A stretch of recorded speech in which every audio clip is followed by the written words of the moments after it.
So hello again. I thought today I would chat a little bit about why I am where I am, living in my utility room at the moment, and also a little bit about the history of the place and where it all began really. Um, so I actually moved here in 2019, but I only moved literally from next door. I was living on what was the family farm originally. My grandparents died and it was left to their only son, which was my dad. And dad farmed, and I say farm, people think of farms as these massive places nowadays, but our farm probably fit in somebody's field. It was only 220 acres. And some of the big farmers, especially in the States, they have fields that are that big. So it gives you a little bit of an idea. But yeah, it sustained my dad and my granddad for that time. Luckily, Dad had 4 girls, so it wasn't going to be carried on by anybody in the family. Not saying that girls can't be farmers, just wasn't any of us that were interested in doing that.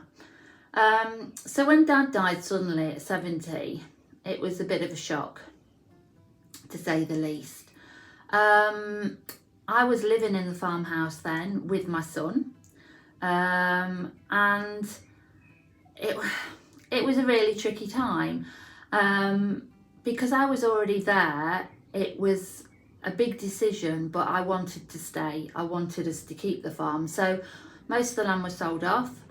I then looked at buying the farm, and eventually my partner at the time, who later became my husband, we were able to buy it off the rest of the family, buy them out, and we had lots and lots of plans for the future. We were going to make it into this big equestrian centre with a big cross-country course, and I did lots and lots of work with planning and getting everything done, and just as I got all the planning, the marriage broke down. And I'm not going to go into the details, but it wasn't very pleasant. I don't think there are many divorces out there that are pleasant. But it meant I'm left at home with me and my son and this mortgage that was off the scale. So I spent the next few years working to basically keep the place, to pay the mortgage, and when I wasn't doing that, I was trying to maintain it. And it was 20 acres with the building, and I'm one of those people that likes everything really neat and tidy, and it was killing me. All I was doing was mowing, strewing, spraying, or working. And it got to the stage where I missed a mortgage payment, and then I missed another one, and my mum had been helping me, and I was just like, oh, I really thought I was going to lose the place, the whole place. And part of the farm had this stable block, this old stable block. It used to belong to the house next door, and we actually owned that house for a little while. My grandparents bought it with the thought that their son and his wife and children might like to move into it, but my mum wasn't a fan and wanted to stay up the village in her little bungalow. So the house got sold, but they retained the land and the building that went with it.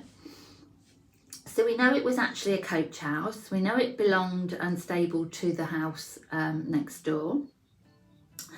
But looking at that then and seeing where it was going to go, in the plans that I'd done for the equestrian centre, I'd managed to get planning permission on it for 3 holiday cottages. So I woke up one night, and I think it was like 3 o'clock in the morning, and it was in the summer. So I just put my dressing gown on, and it's really long and grey with a hood on it. I hadn't really thought about this at the time, but I went floating across the yard. So anybody driving by in the half light would have seen this like mad monk looking person. But I went off there with my tape measure, and I measured one of the rooms, and it was like, yeah, my bed will fit in there. And I don't know why that seemed so important, because I got this massive super king bed, which I really loved. And I just thought, I'm going to go for it. So literally within days, I'd put the property on the market, and with splitting it, so the majority of the land was going to go. I was only going to keep 2 acres and the stable block. And I managed to buy a caravan, a really old static, and sold, thankfully, the property within the first 2 weeks. When I say sold, because we know then that the process goes on. And I then found out there was a little problem with the land registry. When they drew the maps previously, when we purchased it, they forgot to draw into the gateways. And also another part of the land that had been sold, which had to be part of the divorce settlement, the majority of the acreage at the bottom had been sold. They'd done it at a crisscross. So I then had to go to land registry with the solicitors and pay to have my land back. In 2 separate transactions. What I did discover is that the people that work at the land registry are lovely. Got to know them all on first name basis, and they managed to get it through quickly enough that the sale didn't fall through. So I then moved out into a caravan, which at the time had no electric and was freezing cold, and was also rocking because I didn't realise you were meant to put statics on these like little trestle supports. So it was a bit of a scary time.